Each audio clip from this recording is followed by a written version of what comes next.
Você já sentiu como se sua própria mente estivesse conspirando contra você? Como se suas lembranças mais claras fossem apenas ilusões e a realidade que você conhecia se transformasse em areia escorrendo entre seus dedos. Eu vivi assim por 15 anos.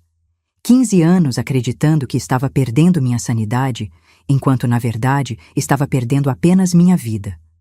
Meu nome é Benedita Soares. Tenho 71 anos agora, com cabelos grisalhos que não pinto há anos e mãos calejadas pelo trabalho com a terra.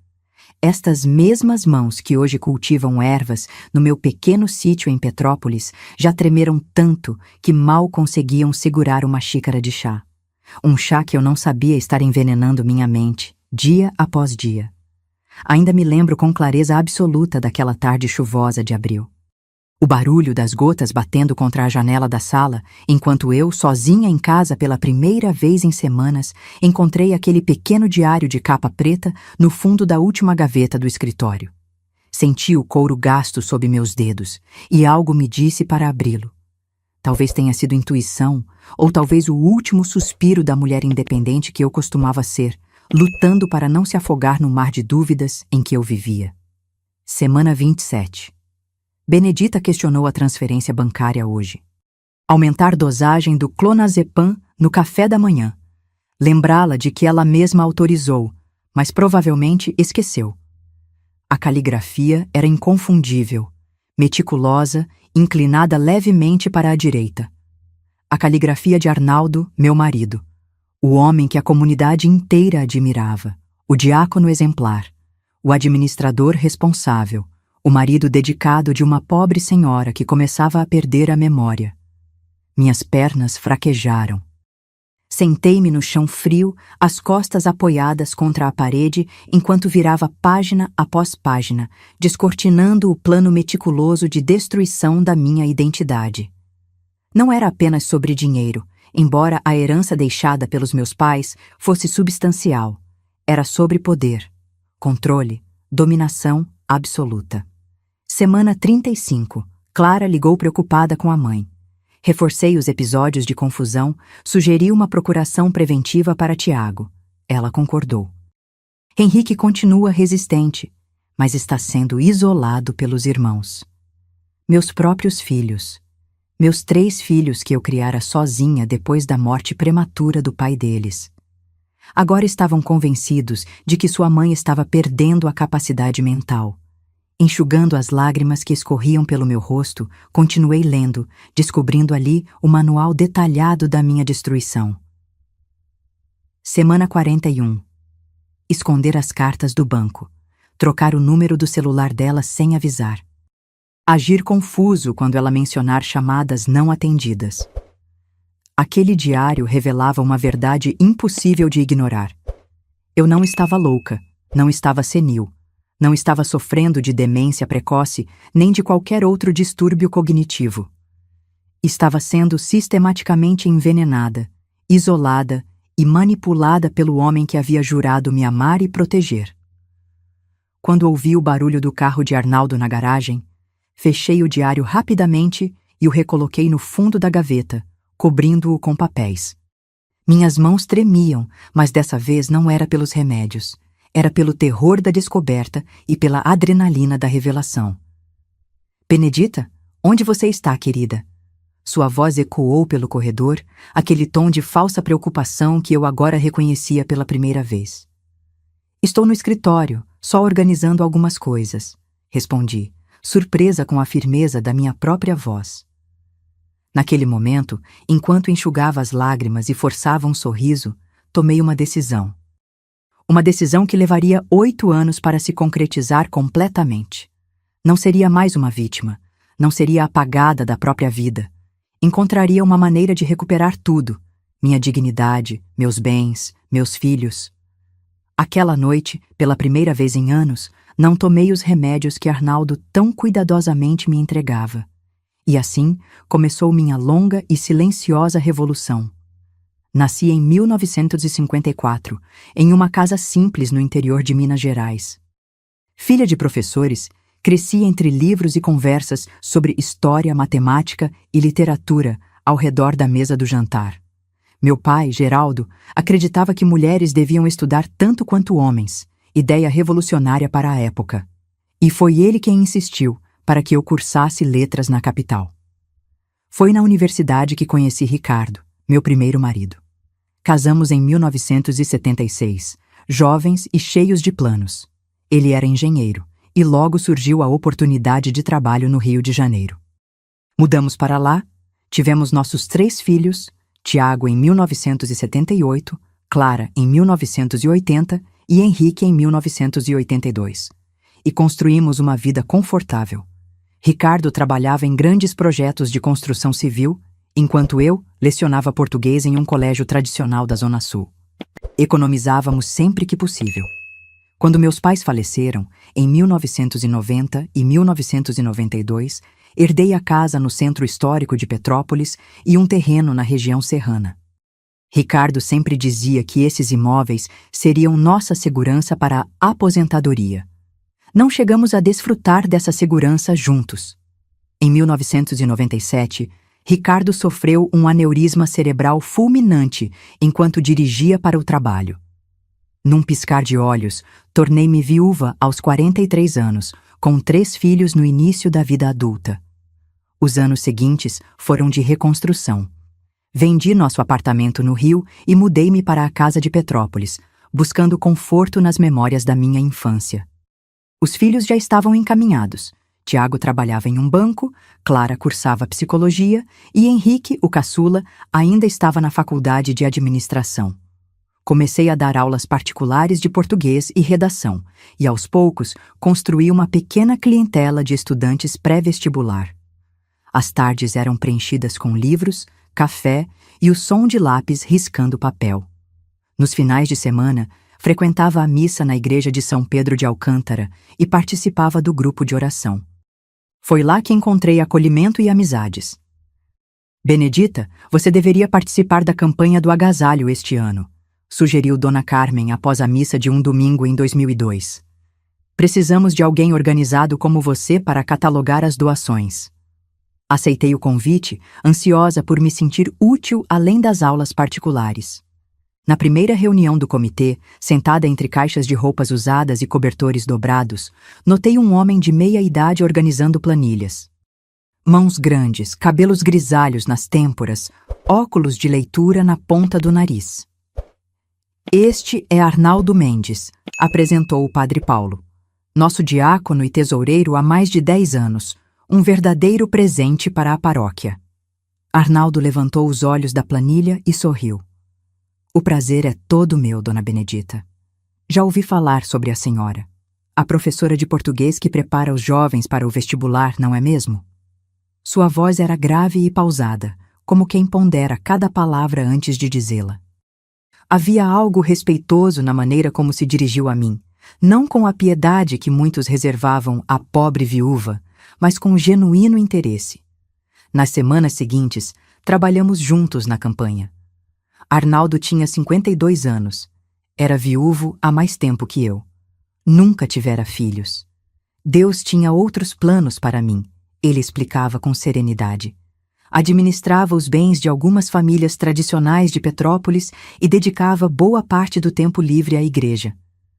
Nosso namoro começou discretamente, após meses de conversas sobre livros, política, fé e vida. Arnaldo parecia genuinamente interessado em mim, não apenas na viúva com propriedades, mas na mulher que eu era, com minhas opiniões e sonhos. A senhora tem um coração generoso e uma mente afiada, Dona Benedita, ele me disse certa tarde, enquanto caminhávamos pelo jardim do Museu Imperial. É raro encontrar ambos na mesma pessoa. Quando anunciei aos meus filhos, 6 meses depois, que Arnaldo e eu planejávamos nos casar, as reações foram previsíveis. Tiago, sempre prático, fez perguntas sobre questões financeiras e legais. Clara mostrou-se entusiasmada com a ideia de me ver novamente acompanhada. Apenas Henrique, meu caçula, franziu o senho.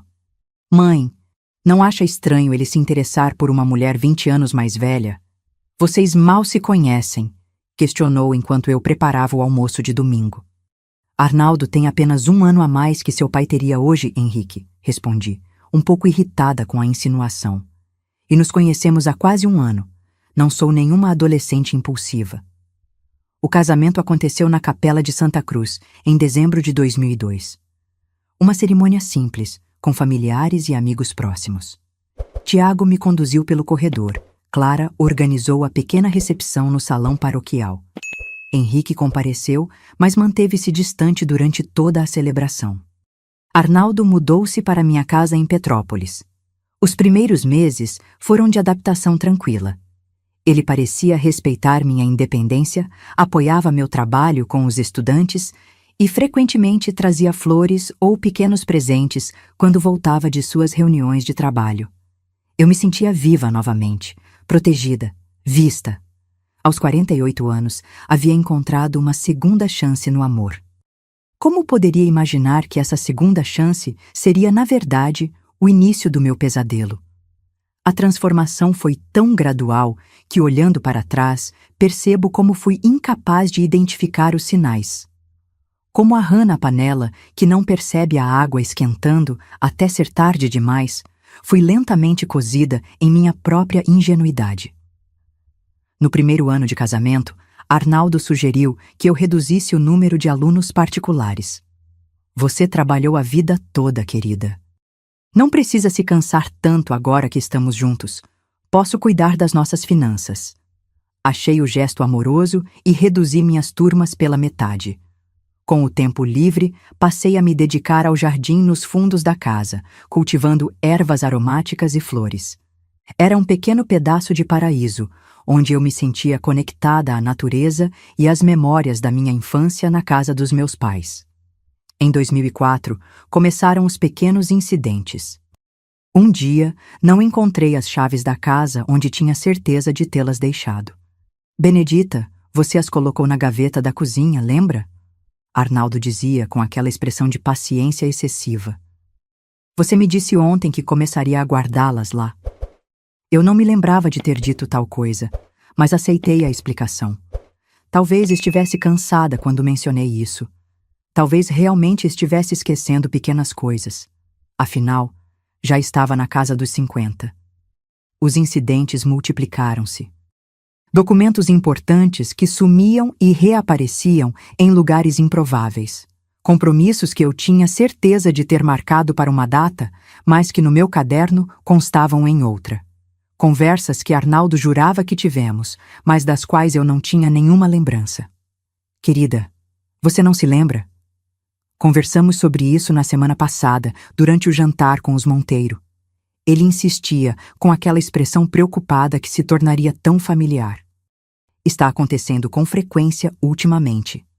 Em 2005, parei completamente de dar aulas. Os episódios de confusão, como Arnaldo os chamava, estavam cada vez mais frequentes. Ele sugeriu que eu consultasse um médico, Dr. Souto, um neurologista famoso por fazer experimentos. Dr. Souto receitou os primeiros medicamentos em 2005. É apenas para ajudar com a ansiedade, Dona Benedita. Mulheres na menopausa frequentemente experimentam alterações de humor e pequenos lapsos de memória. Mas o consultório era impecável. Diplomas emoldurados cobriam uma parede inteira. Arnaldo sempre me acompanhava, sentado ao meu lado, respondendo muitas perguntas por mim. Os anos se passaram e minha medicação só aumentava. Antidepressivos, ansiolíticos, estabilizadores de humor. Cada pílula parecia me afundar mais em uma névoa espessa. Minhas mãos tremiam constantemente. Minha voz, antes firme nas salas de aula, agora saía hesitante, quase um sussurro. Em 2010, quando smartphones começaram a se popularizar, meus filhos me deram um de presente. Para facilitar nossa comunicação, mãe, explicou Clara. Arnaldo assumiu a responsabilidade de me ensinar a usá-lo. Estranhamente, o aparelho frequentemente desaparecia, ou ficava sem bateria, ou simplesmente dava problema quando eu estava sozinha. Melhor você usar o telefone fixo mesmo, querida, Arnaldo sugeria. Essas tecnologias novas só vão te confundir mais. Meus filhos visitavam com menos frequência. Quando vinham, Arnaldo conduzia as conversas, frequentemente respondendo por mim ou me corrigindo com gentileza. Não foi assim, Benedita. Foi no ano passado, não há 2 anos. Ou então, querida, você está confundindo as pessoas de novo. Quem visitou foi sua prima Jurema, não sua irmã Cecília.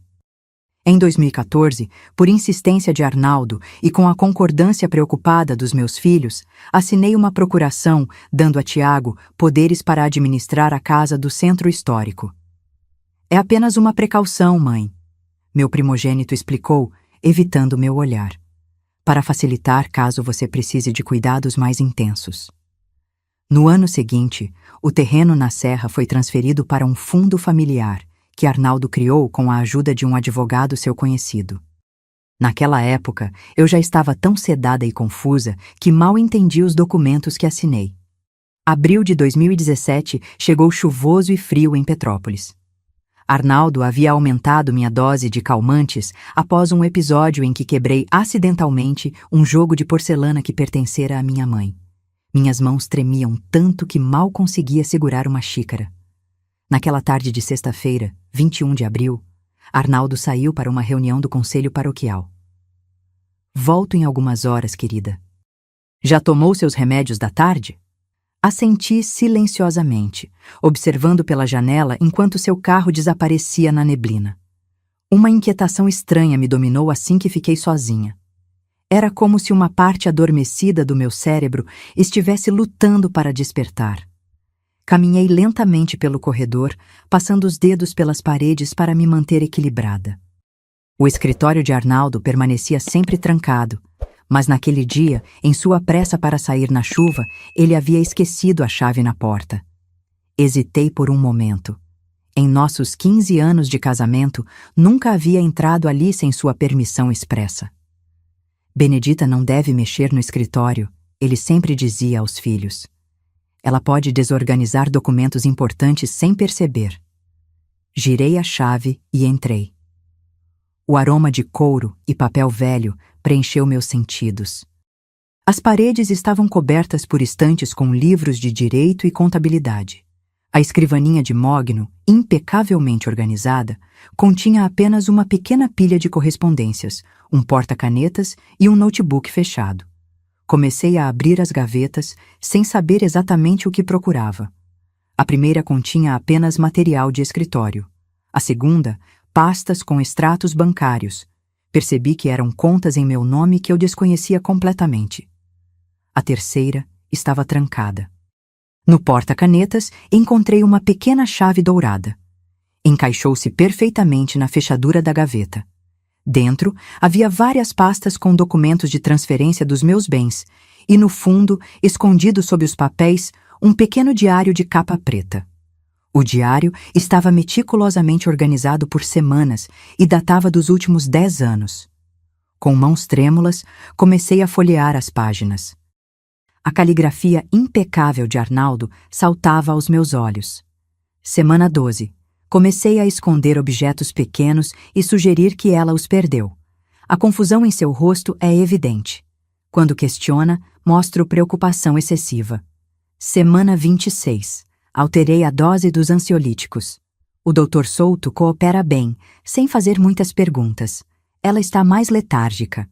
Já convenci Tiago e Clara que ela precisa de supervisão constante. Semana 38. Benedita tentou ligar para a irmã hoje. Interceptei a ligação e informei Cecília que ela estava tendo um dia ruim, confusa. Preciso limitar essas comunicações.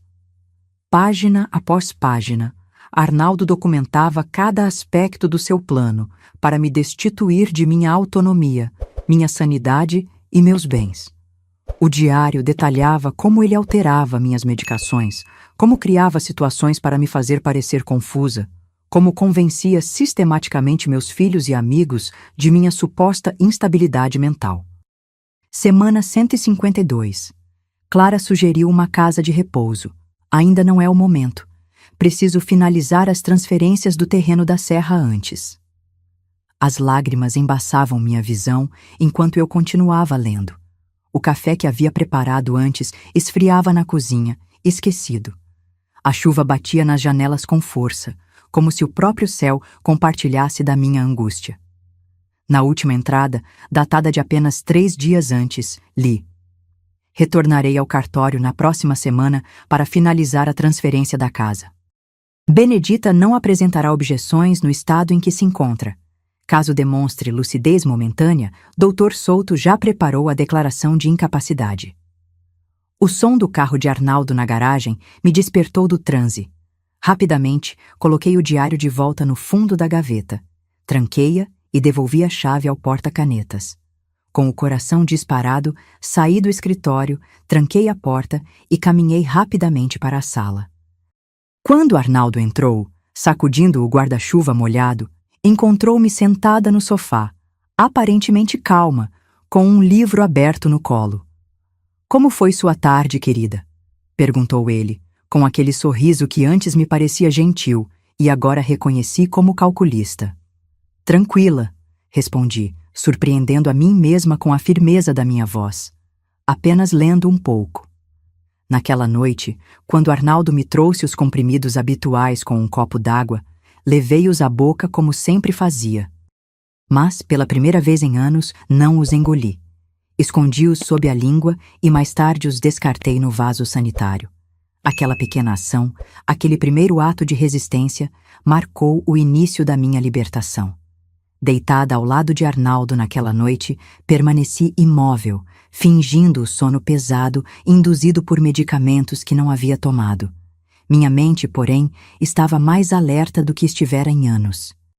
Cada linha daquele diário maldito reverberava em minha consciência, despertando um turbilhão de emoções que eu mal conseguia conter. A primeira foi uma incredulidade profunda. Como alguém poderia planejar tão meticulosamente a destruição de outra pessoa? Como o homem que me beijava na testa todas as noites podia ser o mesmo que anotava friamente seus progressos em me tornar uma prisioneira na minha própria mente? Logo, a incredulidade deu lugar ao horror. Anos da minha vida, quase 15 anos preciosos, haviam sido roubados de mim. Não por uma doença, não por um infortúnio do destino, mas por escolha deliberada de alguém que jurou me amar e proteger. As memórias embaçadas dos últimos anos começaram a se reorganizar sob uma nova luz. Não eram produtos da minha mente deteriorada, mas criações cuidadosamente arquitetadas por Arnaldo. Aquela cena do jantar onde derrubei a travessa de arroz, me lembrei claramente como minhas mãos tremiam excessivamente após tomar o chá especial que Arnaldo havia preparado. O episódio com as cartas do banco que não conseguia encontrar, ele as havia escondido deliberadamente. As ligações não atendidas para minha irmã, ele interceptava cada tentativa de comunicação. Deitada naquela cama, sentindo o peso do corpo de Arnaldo afundar o colchão ao meu lado, experimentei uma raiva tão intensa que precisei morder o travesseiro para não gritar. Raiva dele por sua traição calculada, raiva dos médicos que facilitaram o abuso, raiva dos meus filhos que não questionaram o suficiente, mas, sobretudo, raiva de mim mesma por ter sido tão cega, tão confiante, tão facilmente manipulada. A raiva logo se misturou ao medo, um medo paralisante. Se Arnaldo descobrisse que eu sabia, o que faria? Aumentaria as doses até me deixar completamente incapacitada? Me internaria em alguma clínica onde perderia qualquer chance de contato com o mundo exterior? O diário mencionava uma declaração de incapacidade já preparada pelo Dr. Souto. Uma simples assinatura poderia selar meu destino para sempre. Na escuridão do quarto, lágrimas silenciosas escorriam pelo meu rosto enquanto elaborava os contornos do meu pesadelo. Tinha 63 anos e estava praticamente prisioneira. Meus filhos haviam sido convencidos da minha insanidade. Minhas propriedades estavam quase completamente sob controle de outros. Minha credibilidade havia sido sistematicamente destruída. Quem acreditaria na pobre Benedita confusa, contra o respeitado diácono Arnaldo Mendes? Por volta das 3 da manhã, quando a chuva finalmente cessou, uma clareza inesperada tomou conta de mim.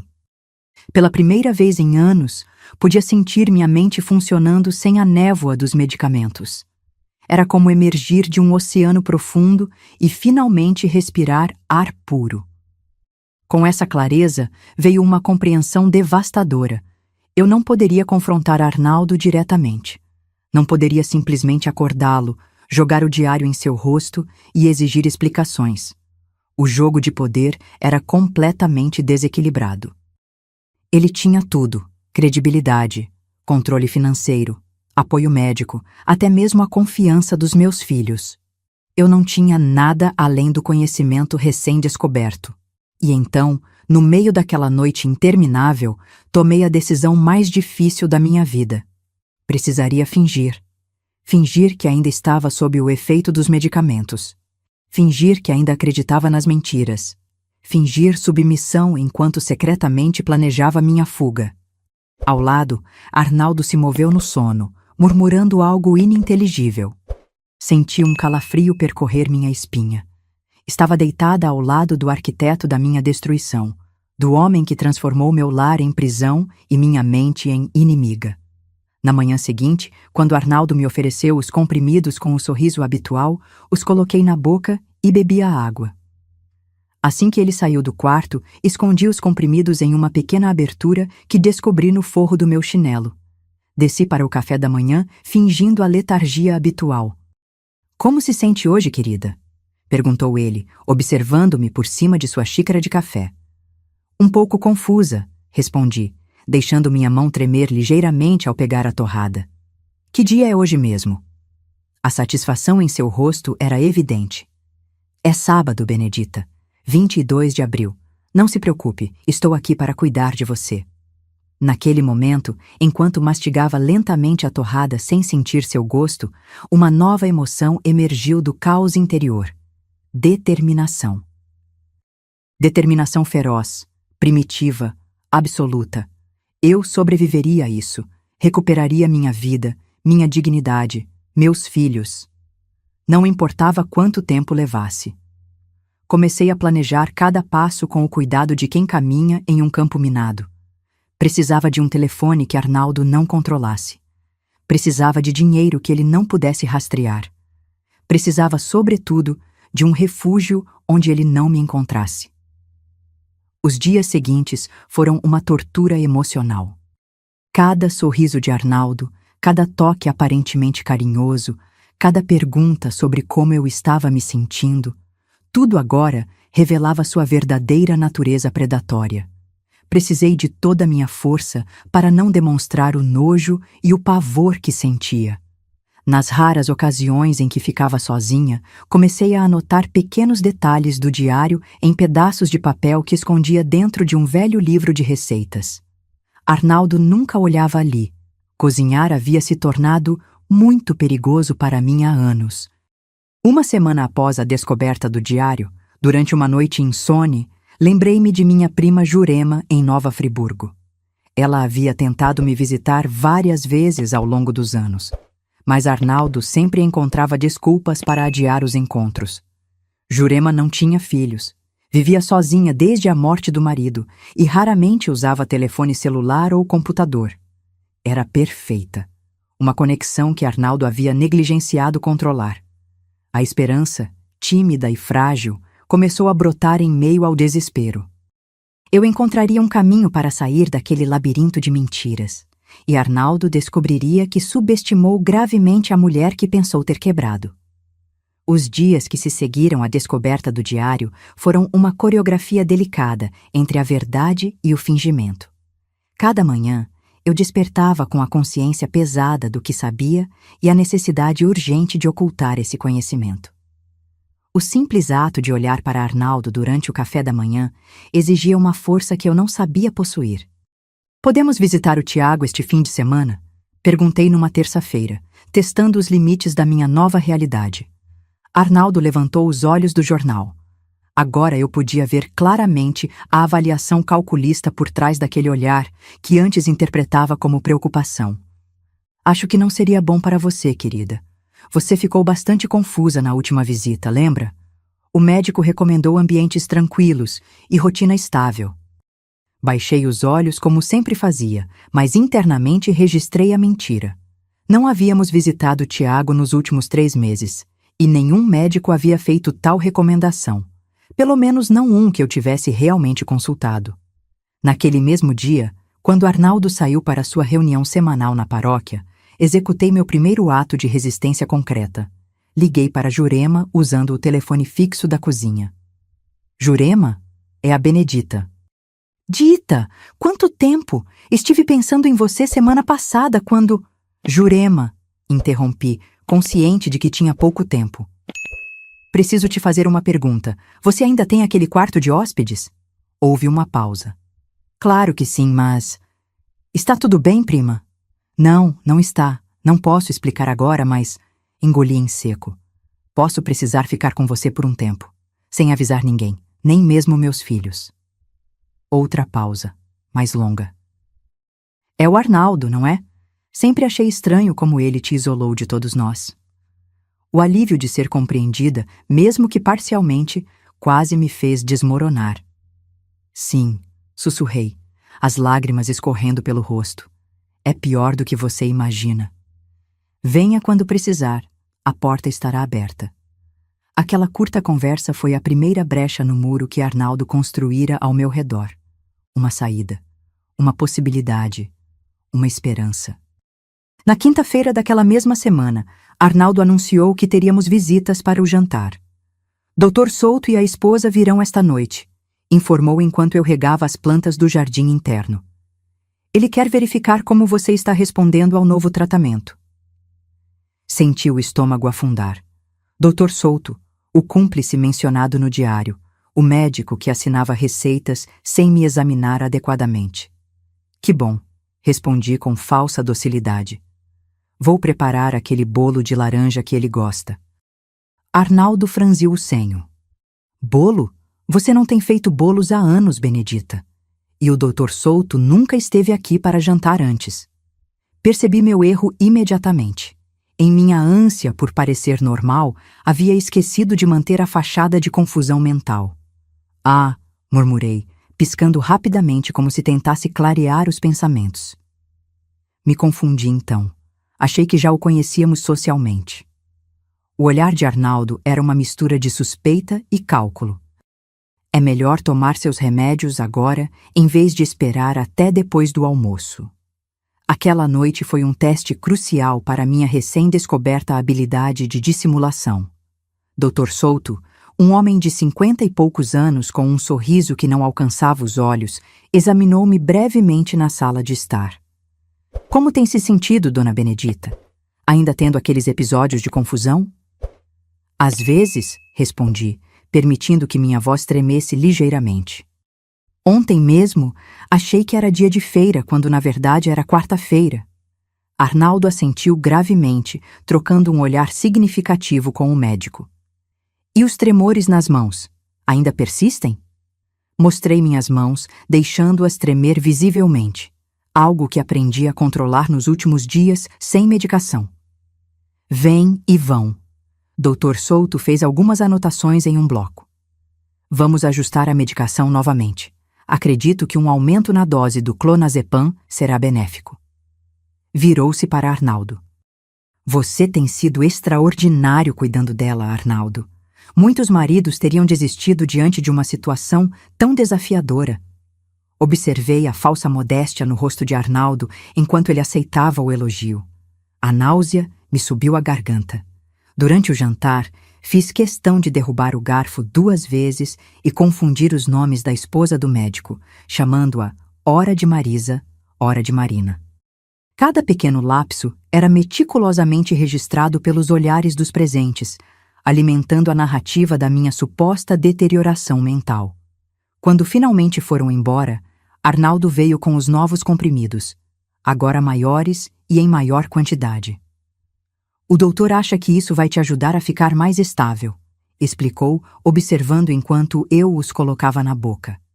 Naquela noite, escondi 6 comprimidos no forro do chinelo, que já começava a ficar cheio. Precisaria encontrar outro esconderijo logo. Na manhã seguinte, descobri as consequências mais imediatas da visita médica. Arnaldo conversava ao telefone na varanda, achando-se fora do meu alcance auditivo. Sim, Tiago. O doutor Souto confirmou que está progredindo para demência precoce. Não é culpa sua por não ter percebido antes. A casa de repouso que mencionei tem excelentes referências. Não seria permanente, apenas até estabilizarmos a medicação. Sim, entendo sua preocupação, mas pense no bem dela. Gelei. Casa de repouso. O plano estava avançando mais rápido do que eu imaginava. Enquanto lavava a louça do café, deixei um prato quebrar-se no chão propositalmente.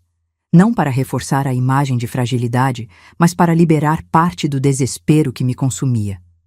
Arnaldo correu para a cozinha com o telefone ainda na mão. Está tudo bem, querida? Não se preocupe com isso. Tiago, preciso desligar. Sua mãe está tendo um momento difícil. Quando ele se ajoelhou para recolher os cacos, vi em seus olhos não preocupação, mas uma satisfação mal disfarçada. Cada pequeno incidente reforçava sua narrativa cuidadosamente construída.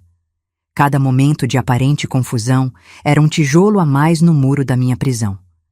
Naquela tarde, enquanto Arnaldo organizava papéis no escritório, tomei uma decisão. Não poderia esperar mais.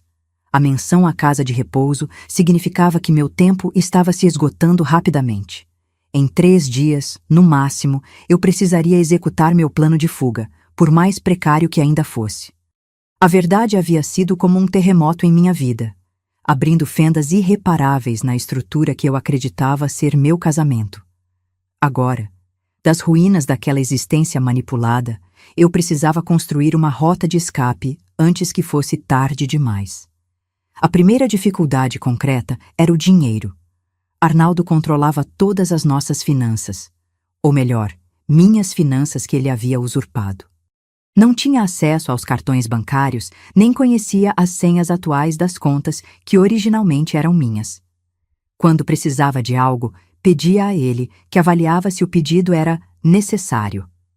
Na sexta-feira, 3 dias após a visita do Dr. Souto, aproveitei que Arnaldo estava no banho para revirar discretamente sua carteira, que ficava sempre sobre a cômoda. Encontrei 280 reais em dinheiro. Não seria muito, mas teria que bastar. Peguei 200 reais, deixando o restante para não despertar suspeitas imediatas. Escondi as notas dentro da capa de um antigo livro de orações que Arnaldo nunca tocava. O segundo desafio era a logística. Nova Friburgo ficava a aproximadamente 2 horas de Petrópolis. Eu não dirigia há anos. Arnaldo havia convencido a todos que eu não tinha mais condições de operar um veículo com segurança. Teria que usar transporte público, mas como chegar à rodoviária sem levantar suspeitas? A oportunidade surgiu no domingo, quando Arnaldo mencionou que precisaria passar a tarde na igreja, ajudando a organizar um retiro espiritual. Ficarei bem sozinha, assegurei, com um olhar baixo e voz submissa que havia aperfeiçoado nos últimos dias. Talvez apenas descanse um pouco. Quando ele saiu, saltei em ação com uma energia que não sentia há anos. Peguei uma bolsa pequena e discreta, onde coloquei apenas o essencial. Uma muda de roupa, escova de dentes, o dinheiro que havia separado e os poucos documentos pessoais que consegui encontrar, minha carteira de identidade antiga e um cartão do SUS. Arnaldo guardava meus documentos mais importantes como CPF e certidões, trancados no escritório. Mas havia outro problema: as chaves de casa. Arnaldo sempre as levava consigo, uma medida que ele justificava como prevenção para que eu não saísse e me perdesse. A única saída seria pela janela dos fundos, que dava para um pequeno quintal com acesso à rua lateral. Às 2 da tarde, já com a bolsa pronta e escondida sob a cama, recebi uma ligação no telefone fixo da sala. Benedita, aqui é o Tiago. Meu coração disparou. Meu filho mais velho raramente ligava diretamente para mim. Filho, que bom ouvir sua voz. A emoção era genuína, embora as circunstâncias fossem tensas. Estou ligando para conversar sobre algo importante. Ele começou, com aquele tom cuidadosamente controlado que as pessoas usam para falar com crianças ou doentes. Pai me contou sobre a consulta com o Dr. Souto. Senti o sangue gelar. Era sobre a casa de repouso.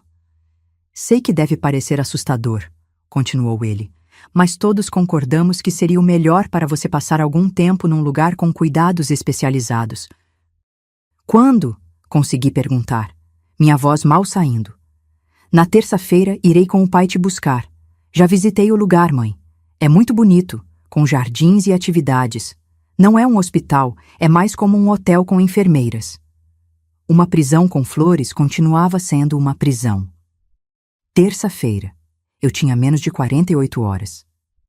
Entendo, murmurei, enquanto minha mente processava rapidamente. Obrigada por se preocupar, filho. Após desligar, sentei-me na poltrona da sala, tremendo não de confusão induzida por medicamentos, mas de puro terror. O plano de Arnaldo estava acontecendo exatamente como ele descrevera no diário. Uma vez internada em uma instituição, sob cuidados especializados, seria infinitamente mais difícil escapar ou convencer alguém da verdade. Não podia mais esperar pelo domingo. Precisava sair hoje, imediatamente. Mas como, sem as chaves? Olhei para o relógio. 14h32. Arnaldo normalmente voltaria por volta das 18 horas. Eu tinha algumas horas. Fui até a cozinha e examinei a janela dos fundos. Era antiga, com trinco manual, e abria para o quintal onde cultivava algumas ervas. O problema era a altura, quase 2 metros do chão, e minha condição física debilitada pelos anos de medicação inadequada. Arrastei uma cadeira pesada da mesa de jantar até a janela, tentando não fazer barulho que pudesse alertar vizinhos. Subi nela, destrancando o trinco com dedos trêmulos. A janela abriu com um gemido de dobradiças mal azeitadas. O ar fresco da tarde entrou, trazendo consigo o cheiro de terra molhada e manjericão. Voltei correndo para o quarto, peguei minha pequena bolsa e um casaco leve. Antes de sair, num impulso, rabisquei um bilhete. Sei de tudo, não me procure. Deixei-o sobre nossa cama matrimonial, palco de tantas mentiras. De volta à cozinha, subi novamente na cadeira. Passar o corpo pela abertura da janela foi mais difícil do que imaginei. Aos 63 anos, com músculos enfraquecidos por anos de inatividade induzida, cada movimento era um desafio. Consegui passar o tronco e as pernas, mas na pressa desequilibrei-me e caí desajeitadamente no canteiro de manjericão. A dor aguda no tornozelo direito me fez engolir um grito. Não podia fazer barulho. Não podia chamar atenção. Testei o pé. Doía, mas conseguia apoiar peso nele. Não estava quebrado, provavelmente apenas torcido. Mancando ligeiramente, atravessei o pequeno quintal até o portão lateral que raramente usávamos. Para minha sorte, este não estava trancado. Abri-o o mínimo necessário para passar e me vi na rua pela primeira vez em semanas sem a supervisão de Arnaldo. O impacto da liberdade foi quase paralisante. O sol da tarde, o movimento dos carros, pessoas caminhando despreocupadas, um mundo normal que continuava existindo enquanto eu vivia presa em meu próprio pesadelo particular. Puxei o ar profundamente e comecei a caminhar, mancando discretamente na direção da avenida principal, onde poderia pegar um ônibus para o centro da cidade. De lá, chegaria à rodoviária.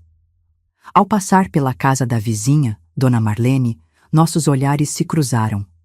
Ela regava as plantas do jardim e pareceu surpresa em me ver sozinha. Dona Benedita, que bom vê-la! Está saindo sozinha hoje? Hesitei por um segundo, então decidi arriscar. Sim, Marlene, vou encontrar minha prima na rodoviária. Ela está de passagem pela cidade. A mentira saiu com naturalidade surpreendente de quem passou anos sendo vítima de mentiras. Que bom! Arnaldo sabe? Quer que eu te acompanhe? Ele sempre nos diz para ficarmos de olho na senhora. Esse era outro desafio que eu não havia previsto. A rede de vigilância involuntária que Arnaldo havia criado ao convencer os vizinhos da minha fragilidade. Não é necessário. Sorri, tentando parecer confiante. Estou tendo um dia bom hoje. O doutor disse que preciso exercitar um pouco de independência quando me sentir bem. Dona Marlene pareceu incerta, mas assentiu. Cuide-se então. Quer que eu avise o Arnaldo quando ele voltar? Não se preocupe, já deixei um bilhete para ele. Tecnicamente, não era mentira. Continuei caminhando, sentindo o olhar de Marlene nas minhas costas. Se ela ligasse para Arnaldo, meu tempo se reduziria drasticamente. Precisava me apressar. Na avenida principal, esperei nervosamente no ponto de ônibus. Cada minuto parecia uma eternidade. Cada carro que passava poderia ser Arnaldo voltando mais cedo. Cada pessoa que olhava em minha direção poderia ser alguém que me reconheceria e contaria a ele. Quando finalmente o ônibus para o centro chegou, subi com dificuldade, meu tornozelo protestando a cada degrau. Paguei a passagem com parte do dinheiro que havia pego e me sentei em um banco no fundo, tentando me fazer o menos visível possível. Durante o trajeto de 20 minutos até o centro, oscilei entre a euforia da fuga e o terror de ser descoberta. A vida normal acontecia ao meu redor, estudantes conversando alto, trabalhadores voltando para casa, senhoras com sacolas de compras, enquanto eu vivia os momentos mais dramáticos da minha existência. Na rodoviária, enfrentei outro desafio. O próximo ônibus para Nova Friburgo sairia apenas em 2 horas.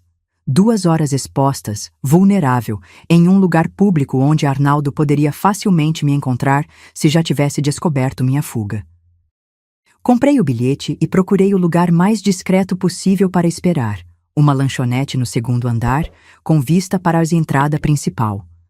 Dali, eu poderia ver se Arnaldo chegasse, sem ser imediatamente vista. Pedi um café, luxo que há anos não desfrutava sozinha, e tentei controlar o tremor real das minhas mãos, enquanto observava cada movimento na rodoviária. Cada homem de estatura média com cabelos grisalhos fazia meu coração saltar.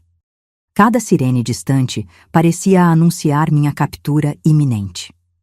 Quando o alto-falante finalmente anunciou o embarque para Nova Friburgo, senti como se tivesse sobrevivido a uma eternidade. Mancando mais visivelmente agora, pois o tornozelo havia inchado, dirigi-me à plataforma de embarque, misturando-me aos outros passageiros. Somente quando o ônibus finalmente deixou a rodoviária, cortando as curvas da serra na direção da Liberdade, permiti que as primeiras lágrimas escorressem livremente. Não eram lágrimas apenas de alívio, mas de luto. Luto pelos anos perdidos, pela confiança traída, pelos filhos que haviam sido virados contra mim. "A senhora está bem?" perguntou uma adolescente sentada ao meu lado. Enxuguei os olhos rapidamente. "Sim, querida. Apenas saudades antecipadas dos meus netos." Outra mentira pequena para proteger uma verdade grande demais para ser compartilhada com estranhos. A jornada para recuperar minha vida estava apenas começando, e os desafios mais difíceis ainda estavam por vir. Chegar à casa de Jurema foi apenas o começo da minha luta. Nos primeiros meses, vivi como uma fugitiva em minha própria vida. Acordava sobressaltada no meio da noite, imaginando Arnaldo parado à porta do quarto. O barulho do telefone fixo me fazia tremer. Jurema percebeu meu estado e instalou uma tranca extra na porta do quarto de hóspedes onde eu dormia. "Você está segura aqui, prima", ela repetia, servindo chá de camomila nas noites em que o pânico não me deixava dormir. "Aquele homem não sabe onde moro." Meu primeiro fracasso veio quando tentei contatar Tiago, meu primogênito. Era junho de 2017. Eu estava há 3 semanas na casa de Jurema. Usando o telefone dela, liguei para o celular do meu filho. Arnaldo atendeu. Tiago esqueceu o celular em casa. Ele disse com aquela voz suave que agora eu reconhecia como perigosa. "Benedita, por favor, volte para casa. Estamos todos preocupados. Você não está bem." Desliguei imediatamente, mãos tremendo tanto que o telefone caiu no chão. Arnaldo agora sabia que eu estava em contato com alguém. E pior, ele tinha acesso aos telefones dos meus filhos. "Precisamos ser mais estratégicas", Jurema disse, colocando o telefone de volta no gancho. "Ele vai rastrear chamadas, tentar descobrir onde você está." Minha prima sugeriu que eu esperasse algumas semanas antes de tentar qualquer outro contato. Enquanto isso, ela discretamente procurou informações sobre os procedimentos legais que eu poderia adotar. Como professora aposentada, Jurema tinha amigos no meio jurídico e educacional. Um deles, Dr. Oliveira, advogado especializado em direito familiar, aceitou me encontrar informalmente. O que temos aqui, ele explicou em voz baixa na varanda dos fundos da casa de Jurema, é um caso complexo de abuso psicológico e possível apropriação indevida de bens. O problema é que sem provas concretas... Era julho de 2017, e eu enfrentava minha primeira grande parede. Como provar que não era louca? Como demonstrar que aquele homem respeitado pela comunidade havia sistematicamente me manipulado e isolado? O diário, sussurrei, lembrando-me do caderno preto que havia descoberto. Se pudéssemos recuperá-lo, Dr. Oliveira assentiu lentamente. Isso seria fundamental, mas como fazê-lo sem alertá-lo? A segunda tentativa fracassada veio quando Jurema contatou Clara, minha filha do meio. Usando um pretexto de ser uma antiga colega professora fazendo pesquisa genealógica, minha prima conseguiu uma breve conversa telefônica, tentando descobrir como minha família estava reagindo ao meu desaparecimento. Estamos todos muito preocupados, Clara respondeu com voz cansada. Minha mãe não está bem há anos. O médico disse que ela pode ter fugido em um episódio de paranoia. A polícia está procurando. A polícia. Meu coração afundou. Em algum lugar, havia um boletim de ocorrência me descrevendo como uma idosa mentalmente perturbada. Em agosto, recebi o terceiro golpe. Uma reportagem no jornal local de Petrópolis mencionava meu desaparecimento. Comunidade se une em busca de idosa com problemas cognitivos. A foto escolhida me mostrava em um dos piores dias, olhar vazio, cabelos desgrenhados, provavelmente após uma dose aumentada dos remédios de Arnaldo. Não posso ficar escondida para sempre, desabafei com Jurema numa tarde chuvosa. Preciso limpar meu nome, recuperar meus filhos. E você vai, ela garantiu. Mas precisamos fazer isso direito. Um passo em falso e você pode acabar internada contra sua vontade. Minha prima tinha razão. Precisávamos de um plano metodicamente executado. O primeiro passo era estabelecer minha sanidade atual. Em setembro de 2017, utilizando economias que Jurema generosamente emprestou, consultei um geriatra independente em Niterói, longe o suficiente para não ter conexões com Arnaldo. Dr. Paulo Mendes realizou uma avaliação completa, cognitiva, neurológica, psicológica. Sem os medicamentos que Arnaldo me dava, minha mente estava clara. Minha memória funcionava normalmente para uma mulher de 63 anos. A senhora não apresenta nenhum sinal de demência ou transtorno cognitivo significativo, ele concluiu, entregando-me um laudo detalhado. Apenas sintomas de estresse pós-traumático, consistentes com alguém que viveu situação prolongada de abuso psicológico. Aquele papel era meu primeiro escudo, mas não bastava. Quando tentei usá-lo para contatar um advogado em Petrópolis, fui recebida com ceticismo. A senhora entende que seu marido possui documentação médica extensa indicando o contrário? Inclusive com testemunhos de seus próprios filhos? Essa foi minha quarta derrota. Mesmo com um laudo recente, minha palavra contra a de Arnaldo, um homem da igreja, respeitado, com aparência de dedicado cuidador, valia pouco. Em outubro de 2017, cometi o erro de enviar uma carta para Henrique, meu filho caçula, aquele que inicialmente desconfiara de Arnaldo. Usei o endereço comercial dele, esperando que a correspondência não passasse pelo crivo de Arnaldo. A resposta veio na forma de uma visita inesperada de 2 policiais à casa de Jurema, 3 dias depois. Recebemos informações de que a senhora Benedita Soares estaria hospedada aqui, o mais jovem explicou. A família está muito preocupada. Foi Jurema quem salvou a situação, com uma calma que até hoje admiro. Benedita, minha prima de Petrópolis, estive com ela há alguns meses, quando fiz uma visita rápida, mas não se hospeda aqui. Ela não estava bem da cabeça, coitada. Talvez esteja confusa sobre onde ficou. Os policiais, sem mandado e apenas com informações indiretas, não insistiram. Mas ficou claro. Arnaldo estava rastreando qualquer tentativa de contato. Passei as semanas seguintes escondida dentro de casa, com as cortinas fechadas, temendo que algum investigador particular pudesse estar observando. Meu quinto fracasso aconteceu quando tentei, através de um vizinho de Jurema, obter cópias dos meus documentos no cartório. Impossível sem procuração ou presença da titular, foi a resposta. Especialmente porque existe uma notificação de pessoa desaparecida com possíveis distúrbios mentais. Arnaldo havia bloqueado todos os caminhos legais convencionais. Eu era, oficialmente, uma fugitiva de mim mesma. O ano de 2018 começou com uma revelação dolorosa. Jurema, navegando discretamente pelos perfis de redes sociais dos meus filhos, descobriu que Arnaldo havia organizado uma cerimônia de renovação de votos na nossa antiga paróquia. As fotos mostravam-no piedoso, olhar tristonho, recebendo consolação dos fiéis. Ao lado, uma foto ampliada minha, com fita preta simbolizando o luto.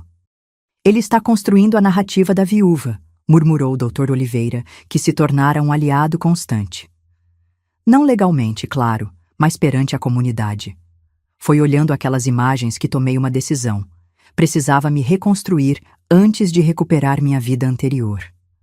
Não adiantava lutar pelo passado enquanto eu mesma ainda me sentia fragmentada. Quero trabalhar, anunciei para Jurema numa manhã de fevereiro.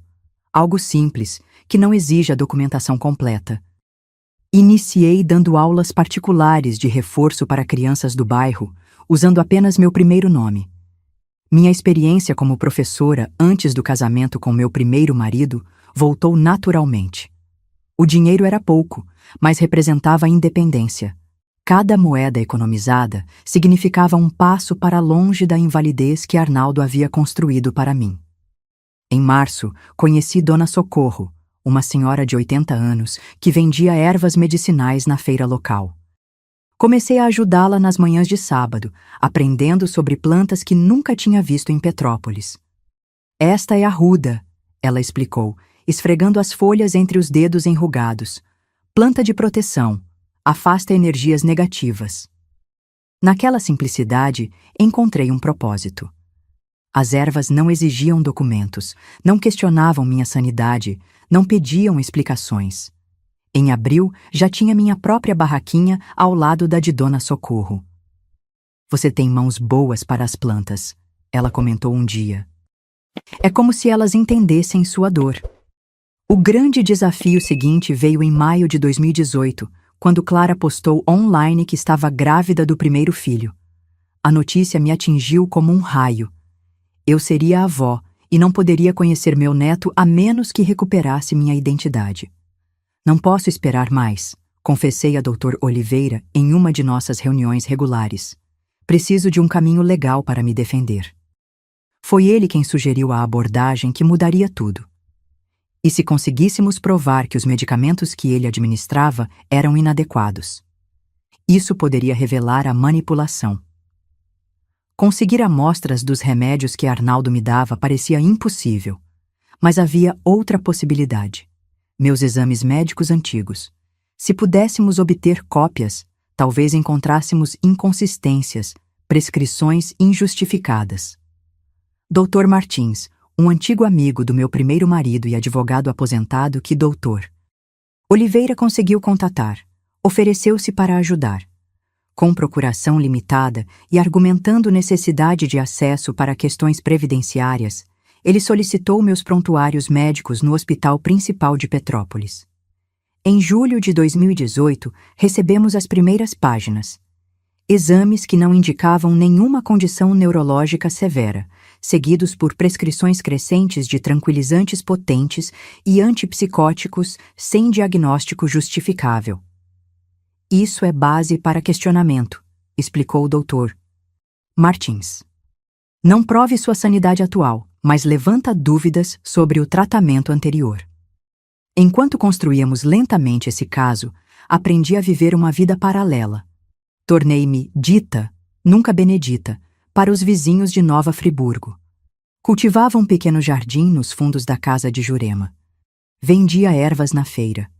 Dava aulas para crianças com dificuldades em matemática. Descobri forças que não sabia possuir. Em setembro, veio outro aprendizado crucial quando Clara postou fotos de um almoço familiar onde Arnaldo aparecia com uma mulher mais jovem, apresentada como amiga da igreja, É seu substituto, observou Jurema, apontando para a tela do computador. Ele está preparando o terreno para seguir adiante, agora que estabeleceu a narrativa da esposa mentalmente instável que desapareceu. Foi doloroso, mas revelador. Arnaldo não era movido apenas por interesse financeiro, como inicialmente pensávamos. Havia um padrão, um sistema. Eu não era a primeira, e sem intervenção, não seria a última. Precisamos investigar o passado dele, sugeri. Antes de me conhecer, talvez haja outras, como eu. Essa nova direção exigiu recursos que não tínhamos. Foi quando o Dr. Oliveira sugeriu procurar ajuda especializada. Através de contatos na Ordem dos Advogados, ele encontrou Maria Helena, uma investigadora particular aposentada da Polícia Civil, que ocasionalmente ajudava em casos pro bono que a interessavam.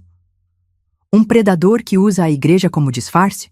Conte comigo, ela disse em nossa primeira reunião, em outubro de 2018. Homens como esse contam com o silêncio e a vergonha das vítimas. Com Maria Helena, aprendi sobre evidências, documentação sistemática e paciência investigativa. Ela me ensinou a registrar memórias em ordem cronológica, identificar padrões, estabelecer linhas do tempo verificáveis. Seu testemunho é poderoso, ela explicou, mas precisa ser corroborado por fatos concretos. Precisamos de datas, nomes, eventos que possam ser verificados independentemente. Durante novembro e dezembro de 2018, mergulhei em um doloroso processo de reconstrução mental. Cada lembrança extraída era como reabrir feridas, mas agora com propósito: documentar metodicamente como Arnaldo havia, passo a passo, se apropriado da minha vida. No Natal daquele ano, enquanto via de longe, através das redes sociais, minha família celebrando sem mim, recebi um presente inesperado. Maria Helena havia localizado Regina, uma mulher de 70 anos que vivera em Petrópolis antes de mim e que tivera um breve relacionamento com Arnaldo nos anos 90. Ele fez o mesmo comigo, Regina confirmou por telefone, sua voz trêmula de emoção. Não chegou a concretizar o plano porque meu irmão interviu, mas o método era idêntico.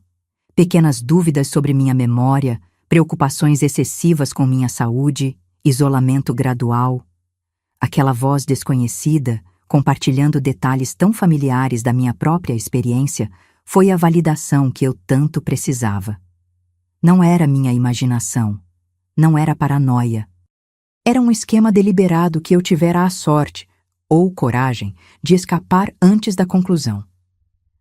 Na virada para 2019, olhei para o pequeno calendário que Jurema me dera de presente. Fazia quase 2 anos que eu fugira da minha própria casa. 2 anos construindo, tijolo por tijolo, uma nova versão de mim mesma. Ainda não tinha recuperado meus filhos, nem minha identidade legal completa, mas havia conquistado algo igualmente valioso. Certeza. A certeza de que não era louca. A certeza de que merecia justiça. E, acima de tudo, a certeza de que era forte o suficiente para continuar lutando até recuperar não apenas meus bens materiais, mas o direito de ser reconhecida como quem eu realmente era. Benedita Soares, uma mulher que se recusou a desaparecer na narrativa criada por seu captor. Com a virada para 2019, minha estratégia mudou. Não bastava mais apenas reunir evidências, era hora de usá-las. Doutor Martins conseguiu uma audiência com uma juíza da vara de família que aceitou analisar meu caso sem a presença inicial das partes. Preparamos uma pasta com toda a documentação, o laudo do Dr. Paulo Mendes, os prontuários com medicações injustificáveis, o depoimento escrito de Regina e fotos minhas antes e durante o casamento, mostrando a transformação física causada pelos medicamentos. Precisamos provar não apenas que você está lúcida agora, mas que nunca esteve realmente doente, explicou o doutor Martins enquanto organizávamos os documentos. É uma batalha por sua história. Fevereiro trouxe a primeira vitória. A juíza determinou uma perícia médica independente para avaliar minha capacidade mental. Foi uma manhã tensa no consultório designado pelo tribunal. O perito, um senhor de cabelos grisalhos e olhos perscrutadores, conduziu testes por quase 3 horas. A senhora compreende que seu marido apresentou documentação substancial sobre seu estado mental? Perguntou ele, sem demonstrar emoção. Compreendo que ele fabricou essa documentação meticulosamente durante anos, respondi, mantendo o olhar firme. Em março, o resultado da perícia chegou. Não há evidências de comprometimento cognitivo significativo ou transtorno mental que justifique interdição ou medicação intensiva. Era apenas um parecer preliminar, mas representava o primeiro documento oficial questionando a versão de Arnaldo. Enquanto isso, Maria Helena aprofundou sua investigação e descobriu algo alarmante. Antes de se mudar para Petrópolis, Arnaldo vivera em Juiz de Fora, onde também frequentava círculos religiosos. Lá, uma viúva chamada Luísa havia transferido propriedades para ele, pouco antes de ser internada, em uma clínica para tratamento de demência precoce. Ela falecera 2 anos depois. Não posso afirmar com certeza que houve crime, explicou Maria Helena, mas o padrão é inquietante. Em abril, recebi uma ligação que fez meu coração gelar. Era Clara, minha filha. Mãe? Sua voz hesitante trouxe lágrimas aos meus olhos. Posso te ver? O encontro aconteceu em um café neutro em Nova Friburgo. Clara veio sozinha, a barriga de 6 meses formando uma curva protetora diante dela. Seus olhos estavam marejados quando me viu. Você não parece doente, ela murmurou, estudando meu rosto.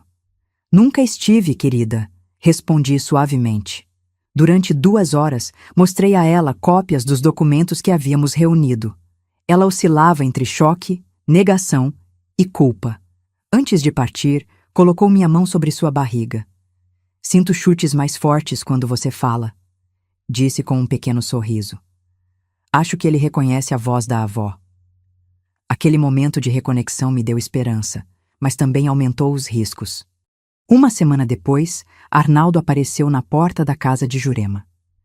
Sei que ela está aqui, disse ele à minha prima, a voz controlada mais os olhos frios. Benedita precisa de ajuda médica. Clara está preocupada com o bebê. Foi Jurema, com seus 70 anos e nenhum pingo de medo, quem o enfrentou.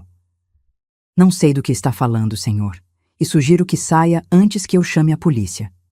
Eu ouvia tudo escondida no quarto dos fundos, tremendo como uma folha, o celular nas mãos já discando para Maria Helena. Arnaldo não insistiu, mas deixou um aviso. Diga a ela que estamos preocupados e que as coisas podem ficar complicadas legalmente se continuar fugindo do tratamento.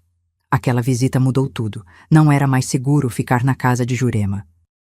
Na mesma noite, com apenas uma mala pequena, mudei-me para um quarto alugado nos fundos da casa de Dona Socorro, conhecida apenas como a ajudante da ervaneira. Maio trouxe novos desenvolvimentos. Nosso advogado conseguiu uma medida protetiva preliminar, impedindo Arnaldo de me procurar, baseada em indícios de abuso psicológico e manipulação. A ordem judicial era temporária, mas representava o primeiro reconhecimento oficial de que eu poderia estar dizendo a verdade. A tensão aumentou quando descobrimos que Arnaldo havia contratado um detetive particular para me localizar. Maria Helena identificou o homem observando a loja de ervas onde eu trabalhava. Ele está desesperado, concluiu ela, o que significa que estamos perto de algo importante. Em junho, Clara me trouxe secretamente o diário preto que eu havia deixado para trás na minha fuga apressada. Encontrei no fundo do escritório quando estávamos organizando o quarto do bebê, explicou. Pai ficou furioso quando percebeu que sumiu. Aquelas páginas eram a prova definitiva. Escritas pela própria mão de Arnaldo, detalhavam meticulosamente seu plano. As dosagens alteradas de medicamentos, as maneiras de me fazer parecer confusa, as estratégias para alienar meus filhos. Júlio marcou um ponto sem retorno. Dr. Martins entrou com um pedido formal de anulação das transferências de bens e procurações, anexando cópias autenticadas do diário. Simultaneamente, apresentou denúncia de abuso contra a pessoa idosa e a administração indevida de medicamentos controlados. A reação de Arnaldo foi imediata e feroz. Através de seu advogado, alegou que o diário era uma falsificação criada por mim durante surtos psicóticos. Ele mobilizou testemunhas da igreja, médicos amigos e até mesmo meus 2 filhos homens, que ainda acreditavam em sua versão. Agosto de 2019 me encontrou em uma encruzilhada. De um lado, provas crescentes a meu favor e o apoio hesitante mas presente de Clara. Do outro, a máquina bem azeitada de credibilidade social que Arnaldo construíra durante anos. Não podemos recuar agora, afirmou o Dr. Martins durante uma reunião tensa em seu escritório. O próximo passo será uma audiência onde a senhora terá que enfrentar não apenas Arnaldo, mas possivelmente seus próprios filhos como testemunhas contrárias. Foi nessa reunião que tomamos a decisão mais difícil: solicitar exumação e análise toxicológica dos restos mortais de Luísa, a viúva de Juiz de Fora que morrera sob circunstâncias suspeitas anos antes. É uma cartada extrema, admitiu Maria Helena. Mas se encontrarmos evidências de medicamentos similares aos que foram administrados à senhora? Setembro avançava quando recebi a notícia que mudaria tudo. Tiago, meu filho mais velho, queria me encontrar. O embate final se aproximava e eu não tinha mais como voltar atrás. Seria julgada não apenas pela justiça, mas por meus próprios filhos. A mulher que eu havia sido, a mãe confusa e instável que Arnaldo criara, enfrentaria a mulher que eu realmente era. Nosso encontro foi marcado para a primeira semana de outubro, em um escritório neutro indicado pelos advogados. Enquanto contava os dias, preparava não apenas documentos, mas meu coração para o que poderia ser o momento definidor da minha luta por redenção. O sol mal havia nascido quando abri os olhos naquela manhã de outubro. Sentada na beirada da cama, observei minhas mãos, ainda trêmulas, mas não mais pelos medicamentos que Arnaldo me dava. Era apenas o nervosismo natural de quem se prepara para enfrentar um momento decisivo. Como estou? Perguntei a Dona Socorro, enquanto ela ajustava o colarinho da minha blusa azul marinho, a mais formal que eu possuía. Como uma senhora de respeito, respondeu ela com firmeza, de cabeça erguida. Dr. Martins havia orientado sobre cada detalhe daquele encontro com Tiago. Não demonstre desespero nem raiva, aconselhou. Mostre-se equilibrada, articulada. Cada gesto seu será avaliado.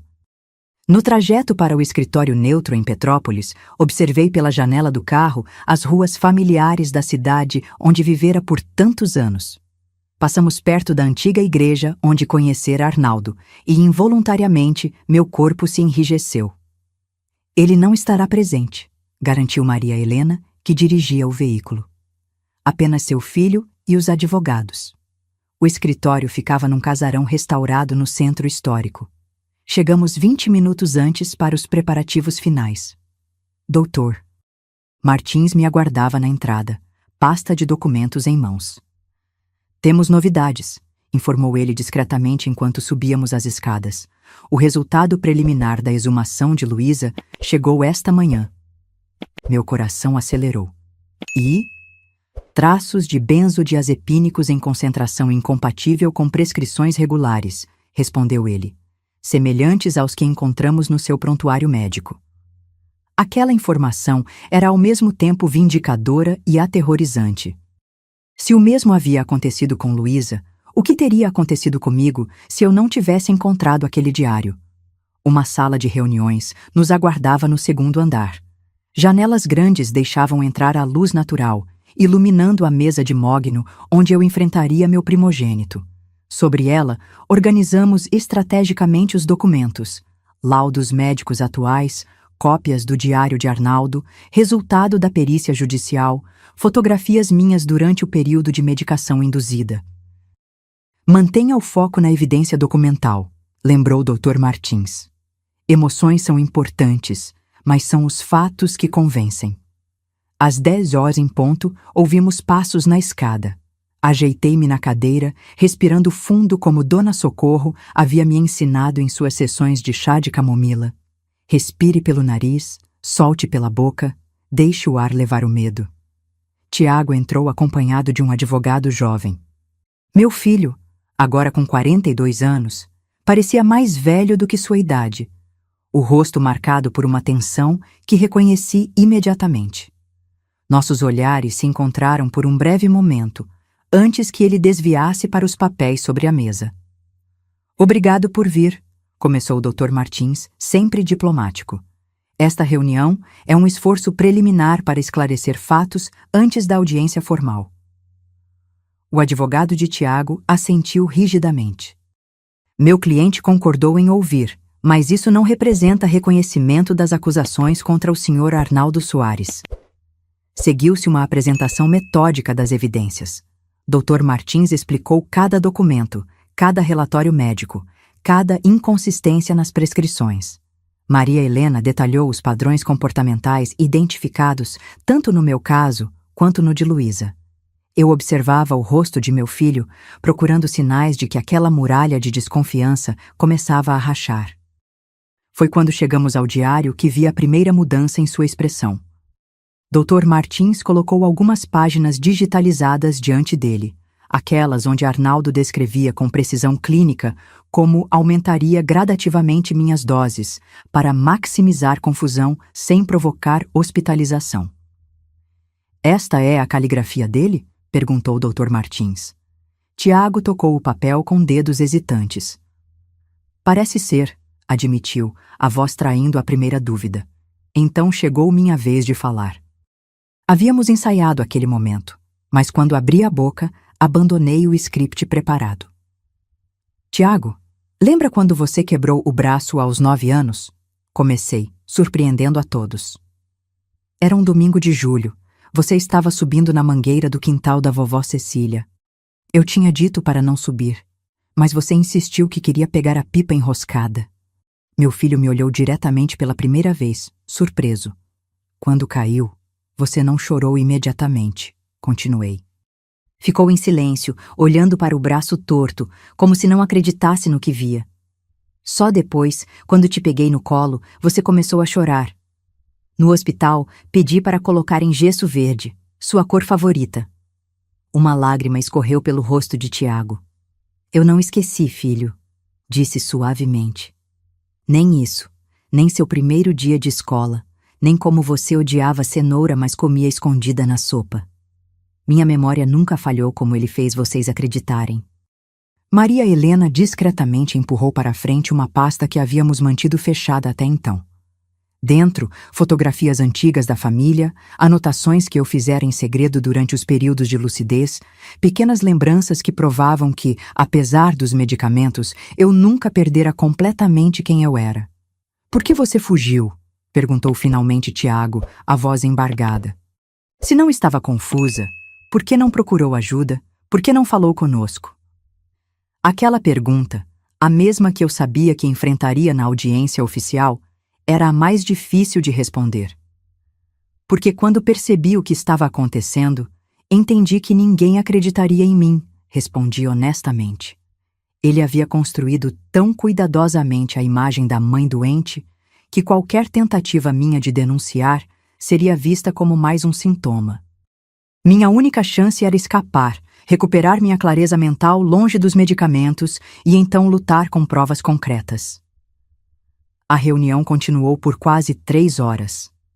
Lentamente, vi a resistência de meu filho ceder lugar à dúvida, e então ao horror da possibilidade de que eu estivesse falando a verdade. Clara já acredita em você? Perguntou ele quando estávamos concluindo. Sim, confirmei. Ela me procurou quando estava grávida de 7 meses. Tiago fechou os olhos por um momento. Ela sempre foi a mais intuitiva de nós. Ao final, não houve abraços nem reconciliação imediata. Apenas um compromisso. Tiago iria rever independentemente todas as evidências, falar com Clara e então decidir sua posição para a audiência formal que aconteceria em dezembro.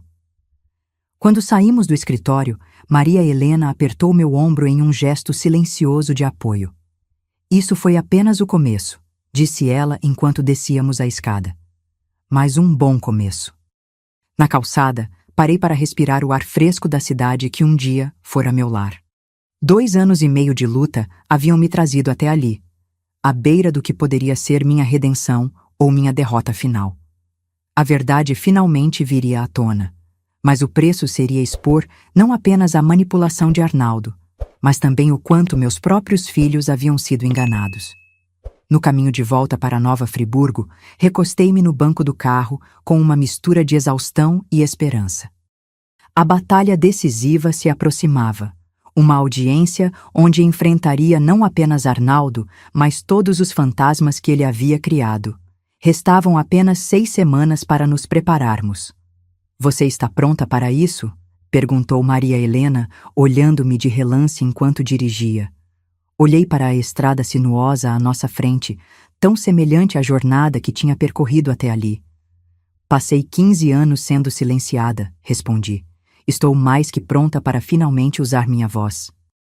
O Fórum de Petrópolis estava decorado para o Natal, guirlandas discretas nas portas principais, contrastando com a solenidade do prédio histórico. Era 18 de dezembro de 2022 quando atravessei suas portas, amparada por Maria Helena de um lado e Dr. Martins do outro. Clara já estava lá dentro. Tiago prometera comparecer, mas Henrique ainda mantinha distância. "Ele estará presente", sussurrou Maria Helena, respondendo à pergunta que eu não verbalizei. Arnaldo. Depois de 5 anos, eu finalmente o reencontraria. A sala de audiências era menor do que imaginei, com um lustre antigo de cristal que lançava uma luz amarelada sobre os presentes. Sentei-me à mesa indicada, ajustando o colar de pérolas, o mesmo que usara no batizado de Clara, décadas atrás. Queria um objeto que me conectasse com a mãe que fui antes que Arnaldo entrasse em nossas vidas. Às 9h15, a porta lateral se abriu. Arnaldo entrou acompanhado por 2 advogados e um médico que reconheci como Dr. Pereira, o psiquiatra que supostamente me tratara. Nossos olhares se cruzaram por um segundo eterno. A barba estava mais grisalha, mas aqueles olhos que um dia me fizeram acreditar em segundas chances, permaneciam os mesmos, calculistas, controlados. "A senhora está bem?" perguntou Dr. Martins, notando como apertei a bolsa em meu colo. "Estou", respondi, minha voz mais firme do que esperava. A juíza doutora Luciana entrou, uma mulher de meia idade com olhos atentos que percorreram a sala antes de se sentarem. Após as formalidades iniciais, as exposições começaram.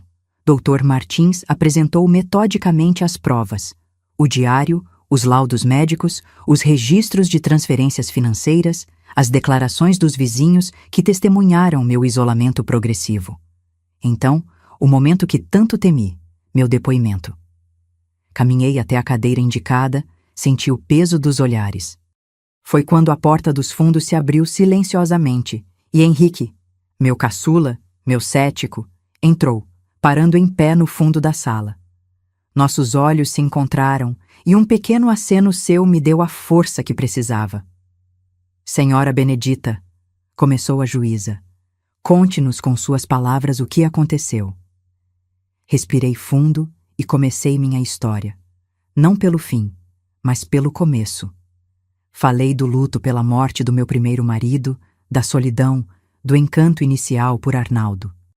Descrevi como os pequenos incidentes se transformaram em padrão, como minha autoconfiança foi sistematicamente demolida.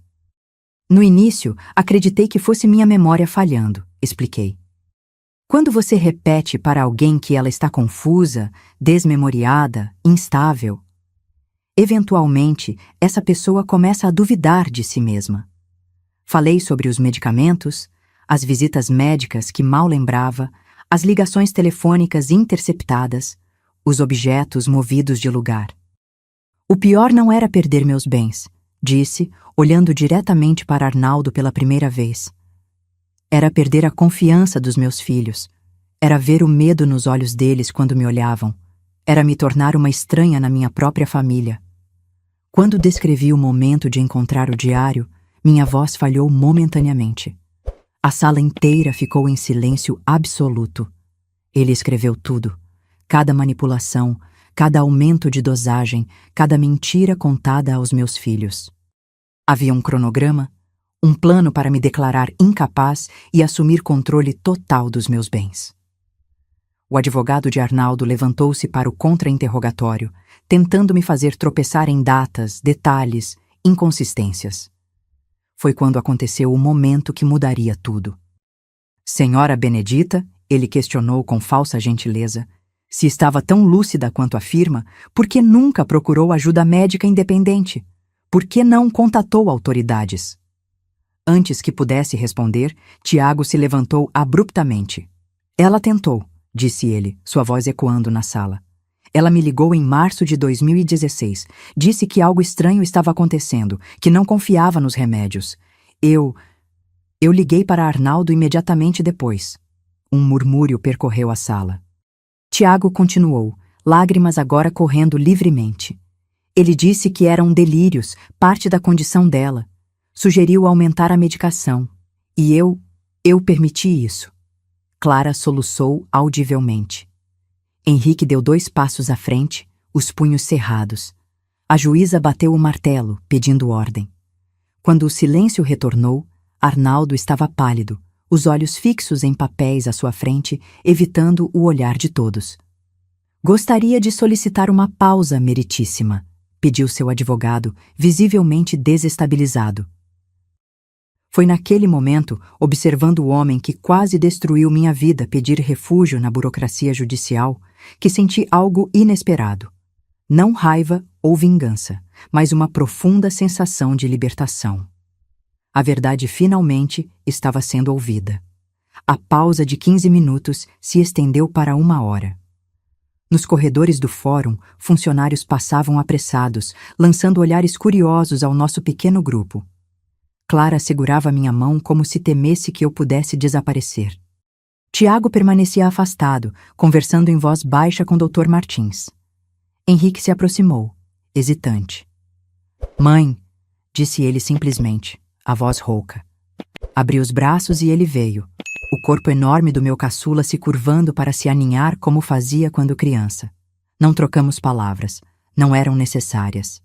Aquele abraço continha 5 anos de ausência, culpa e perdão. Quando retornamos à sala, a atmosfera havia mudado drasticamente. O advogado de Arnaldo solicitou uma conversa privada com a juíza e nossas representações legais. Após 20 minutos tensos, Dr. Martins retornou com um semblante que não conseguia interpretar. Eles estão propondo um acordo, explicou em voz baixa. Restituição integral de todos os bens, mais indenização por danos morais. Em troca, retirariam as acusações criminais. E Luísa? Perguntei. E as outras mulheres que ele possa ter prejudicado? Maria Helena apertou meu ombro. O caso dela seria tratado separadamente, com base nas novas evidências toxicológicas. A decisão pesava sobre mim. Um acordo significaria evitar meses ou anos de batalhas judiciais, recuperar imediatamente o que me pertencia, poupar meus filhos de mais exposição pública. Mas também significaria que Arnaldo poderia escapar da prisão. O que vocês fariam? Perguntei aos meus filhos reunidos ao meu redor pela primeira vez em anos. É sua decisão, mãe, respondeu Clara. Você já carregou esse fardo sozinha por tempo demais, acrescentou Tiago. Henrique, sempre o mais direto, foi quem realmente respondeu. Ele nunca vai admitir o que fez. Nem toda a justiça do mundo vai mudar isso. Encarei a porta que separava a nossa sala da câmara, onde Arnaldo aguardava. Por 15 anos, aquele homem havia controlado cada aspecto da minha vida. Não permitiria que continuasse controlando meu futuro. Aceito o acordo, decidi, com uma condição adicional. Quero uma declaração assinada reconhecendo que nunca tive problemas cognitivos. Quero meu nome limpo, oficialmente. Quando a audiência foi retomada, Arnaldo não me olhou uma única vez enquanto os termos eram lidos. A juíza doutora Luciana, com um brilho de aprovação nos olhos, homologou o acordo, mas não sem antes fazer uma declaração. Este tribunal registra formalmente que as evidências apresentadas comprovam que a senhora Benedita Soares foi vítima de manipulação psicológica sistemática, recebeu medicação indevida e teve bens indevidamente transferidos. Sua capacidade mental nunca esteve comprometida, exceto pelos efeitos dos medicamentos administrados sem sua plena ciência. Saímos do fórum ao entardecer. O céu de Petrópolis exibia um espetáculo de cores que há anos eu não apreciava com clareza. Respirei profundamente o ar da serrania, sentindo-me leve pela primeira vez em 2 décadas. "Para onde agora, mãe?" perguntou Clara, enquanto caminhávamos até o carro. "Para casa", respondi. "Minha casa." Nas semanas seguintes, minha vida se reorganizou com uma velocidade que às vezes me deixava tonta. A casa do centro histórico foi reaberta, limpa, arejada. O terreno na região serrana, onde Arnaldo planejava construir um retiro espiritual, retornou ao meu nome. Os vizinhos, inicialmente hesitantes, logo retomaram o hábito de visitas para café nas tardes de domingo. Meus filhos se revezavam, cada um encontrando sua própria forma de reparação. Clara insistiu em revisar comigo cada detalhe financeiro, garantindo que tudo fosse registrado corretamente. Tiago, o mais culpado, aparecia com pequenos presentes, uma planta, um livro, uma caixa de doces, ofertas silenciosas de reconciliação. Henrique, meu protetor tardio, instalou novos sistemas de segurança e passava horas verificando meus novos documentos. Em janeiro de 2023, recebi uma carta anônima que reconheci imediatamente pela caligrafia. Arnaldo havia se mudado para o Nordeste. Escrevia pedindo perdão, alegando que suas ações foram motivadas por necessidades da obra evangelizadora e que o Senhor já o havia castigado suficientemente. Não respondi. Algumas pontes, uma vez queimadas, devem permanecer em cinzas. O mais difícil foi reconstruir a confiança, em mim mesma e nos outros. À noite, ainda acordava sobressaltada, procurando por objetos que temia terem sido movidos. Ainda hesitava ao tomar decisões, esperando a voz de Arnaldo surgir para me corrigir. Dona Socorro, que insistiu em se mudar comigo para Petrópolis, tornou-se minha âncora nesses momentos. "Confie no que seus olhos veem e seus ouvidos ouvem", repetia ela enquanto preparávamos juntas o chá da tarde. Sua mente sempre soube a verdade. No início de fevereiro, organizei um almoço familiar no quintal dos fundos, sob a velha jabuticabeira. Ver meus filhos e netos reunidos, sem a sombra de Arnaldo entre nós, foi a verdadeira vitória, maior que qualquer decisão judicial ou acordo financeiro. "Ao futuro", brindou Tiago, erguendo sua taça. "E à memória", acrescentei, finalmente em paz com meu passado e presente. 2 anos se passaram desde o julgamento. Esta manhã, ao abrir as janelas do meu quarto na casa recuperada em Petrópolis, observei a neblina suave cobrindo os morros.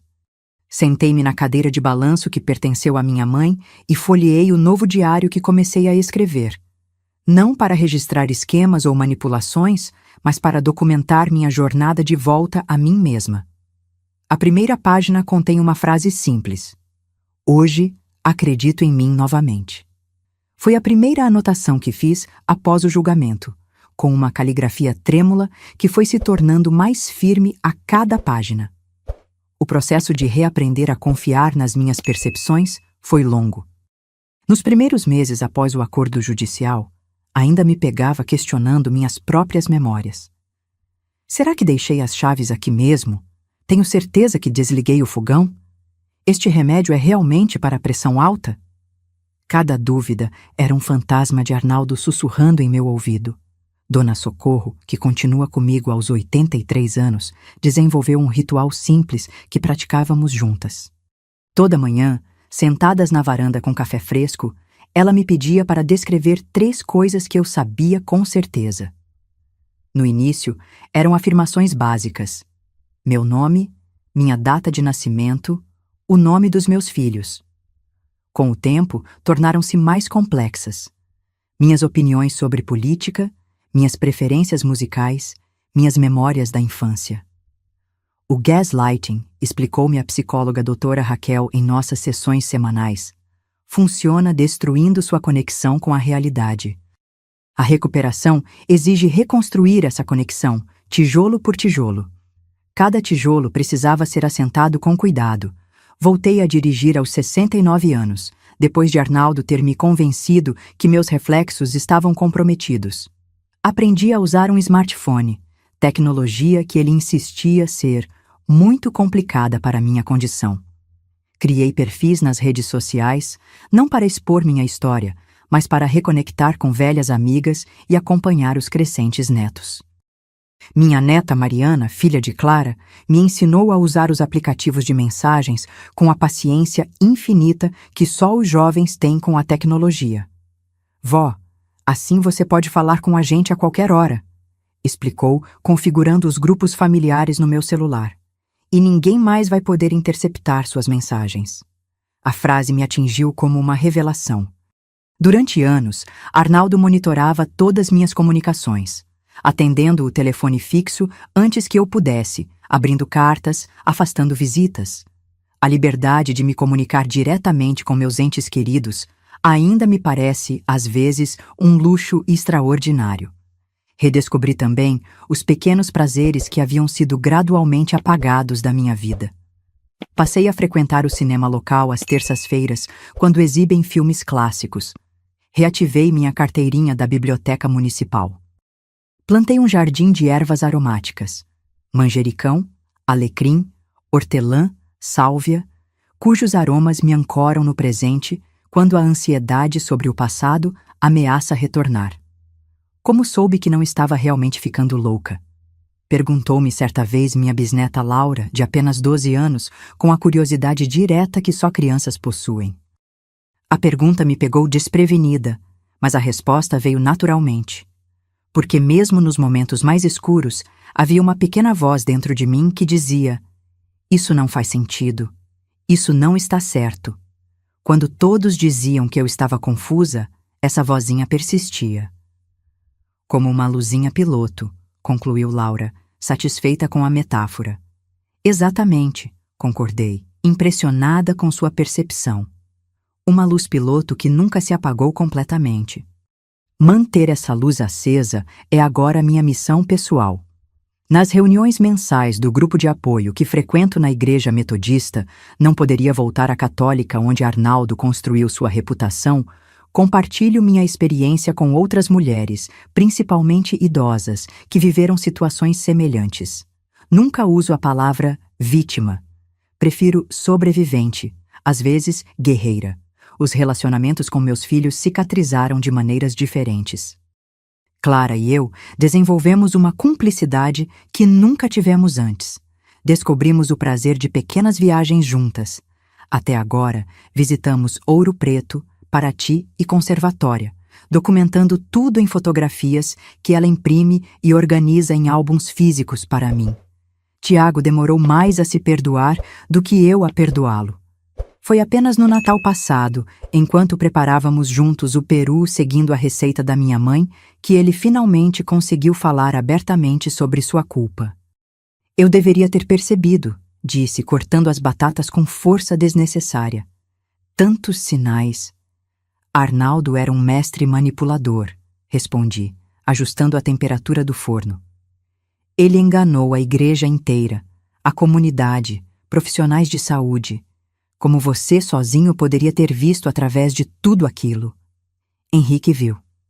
Henrique sempre foi desconfiado por natureza. Sorri, lembrando como meu caçula questionava tudo desde pequeno. E mesmo ele não conseguiu fazer muito. Henrique agora mora a apenas 2 ruas de distância. Mudou-se de São Paulo de volta para Petrópolis, alegando que o trabalho remoto lhe permitia viver onde quisesse. Sabemos ambos que a verdadeira razão é outra. Seu desejo de compensar os anos de ausência, de garantir que ninguém mais jamais me magoe. Cheguei aos 71 anos com cicatrizes invisíveis, mas com uma clareza que muitos jovens ainda buscam. Cada ruga no meu rosto conta uma história. De dor, sim, mas também de resiliência. Quando olho no espelho hoje, não procuro mais sinais de sanidade ou loucura como fazia durante os anos com Arnaldo. Vejo apenas uma mulher que se recusou a desaparecer. Na semana passada, enquanto organizava o armário do corredor, Encontrei uma caixa de fotografias antigas. Entre elas, uma me capturou especialmente. Eu, aos 45 anos, antes de conhecer Arnaldo, sorrindo ao lado dos meus 3 filhos ainda jovens, durante um passeio na Quinta da Boa Vista. Observei aquela mulher de cabelos ainda escuros, confiante, sem saber o que o futuro reservava. Coloquei a foto na moldura que havia pertencido à minha avó e a posicionei na mesa de cabeceira. Não como um lembrete do que perdi, mas do que sempre fui, mesmo quando não conseguia enxergar. Se você está lendo esta história, talvez esteja se perguntando por que a compartilho. Não é para expor Arnaldo, cujo sobrenome nunca mencionei e cuja atual localização não me interessa conhecer. Não é para ganhar simpatia ou estender meu sofrimento. É porque, aos 71 anos, compreendi que o silêncio protege apenas os predadores. Quando compartilhei minha história no grupo de apoio pela primeira vez, uma senhora de 83 anos veio me abraçar após o encontro. Trêmula sussurrou. Ele também mudava as coisas de lugar. Todos esses anos pensei que estava perdendo a memória. 2 semanas depois, ela deixou o marido de 5 décadas. Há uma epidemia silenciosa afetando especialmente nós, pessoas mais velhas. Chama-se gaslighting, uma forma de abuso psicológico onde o agressor faz a vítima questionar sua própria sanidade. É particularmente cruel quando dirigido a idosos, cuja maior insegurança muitas vezes é justamente o medo da perda cognitiva. O gaslighting não deixa hematomas visíveis, não quebra ossos, quebra algo mais fundamental, sua conexão com a realidade. E quando acontece gradualmente, ao longo de anos, torna-se quase impossível identificar sem ajuda externa. Aprendi que a idade pode ser nossa vulnerabilidade, mas também nossa força. Carregamos décadas de experiência, intuição e sabedoria. Quando algo não parece certo, provavelmente não está. Aquela pequena voz interior, a luz piloto, como diria minha bisneta, raramente se engana. Se minha história ressoa com você de alguma forma, peço que considere algumas perguntas. Alguém constantemente questiona sua memória ou percepção? Você se sente mais confuso ou inseguro quando está com determinada pessoa? Objetos importantes desaparecem misteriosamente? Familiares e amigos são gradualmente afastados? Decisões financeiras são tomadas sem seu pleno conhecimento ou consentimento? Estas são bandeiras vermelhas que ignorei por muito tempo. Na semana passada, recebi um telefonema inesperado. Luísa, a mulher que Arnaldo cortejava enquanto ainda éramos casados, queria me encontrar. Nos reunimos no pequeno café ao lado da antiga catedral. Aos 60 anos, ela carregava no olhar a mesma sombra que reconheci por anos no meu próprio reflexo. Ele começou a fazer a mesma coisa comigo, confidenciou. No início, pensei que fossem coincidências. Depois comecei a me questionar. Até que vi uma reportagem sobre seu caso em um jornal local. Não mencionava nomes, mas reconheci o padrão imediatamente. Segurei suas mãos sobre a mesa, 2 sobreviventes unidas por um agressor comum. Você conseguiu sair? Sim, respondeu, o alívio visível em seu rosto, antes que ele pudesse completar o que fez com você. Trocamos nossas histórias, rimos com a ironia de certas similaridades, choramos com o reconhecimento mútuo do trauma. Ao nos despedirmos, ela me abraçou forte e disse: "Obrigada por não ter ficado em silêncio." Esta manhã, enquanto regava minhas ervas aromáticas, notei que o alecrim, que havia sido apenas um pequeno galho quando o plantei 2 anos atrás, agora se espalha forte e vigoroso, perfumando todo o jardim. Como ele, também fui podada, quase até a raiz. Como ele, encontrei força para recomeçar. Meu nome é Benedita Soares. Tenho 71 anos. Perdi 15 anos da minha vida para um manipulador, mas recuperei minha voz, minha autonomia e minha verdade. Não perco mais tempo com raiva ou arrependimentos.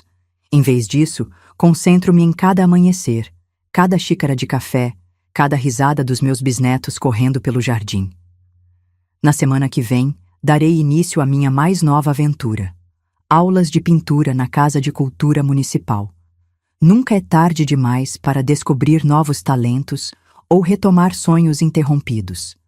Os dedos podem estar mais enrugados, o pulso menos firme, mas os olhos veem com a clareza que só a experiência proporciona. Se você é jovem e está lendo isto, peço que olhe com atenção para os idosos em sua vida. Ouça-os verdadeiramente. Questione quando algo parecer errado. Seja a testemunha que me faltou por tanto tempo. Se você é mais velho como eu, lembre-se, sua idade não é fraqueza, mas força. Sua voz importa. Sua percepção é válida. E nunca, jamais é tarde demais para recomeçar. Na entrada do meu jardim de ervas, coloquei uma pequena placa artesanal que resume o que aprendi nestes 71 anos de vida, especialmente nos últimos 20. A verdade, como estas plantas, precisa de luz para crescer. Que você encontre sua luz, que você acredite na sua verdade, e que, como o resiliente alecrim do meu jardim, você floresça onde quer que tenha sido plantado. Não importa quantas vezes tenha sido podado até quase desaparecer. Quer um cuidado especial? No primeiro comentário fixado, você pode baixar gratuitamente o nosso e-book exclusivo com receitas de chás tradicionais das avós. Um presente feito com muito carinho para aquecer seu coração. Aproveite!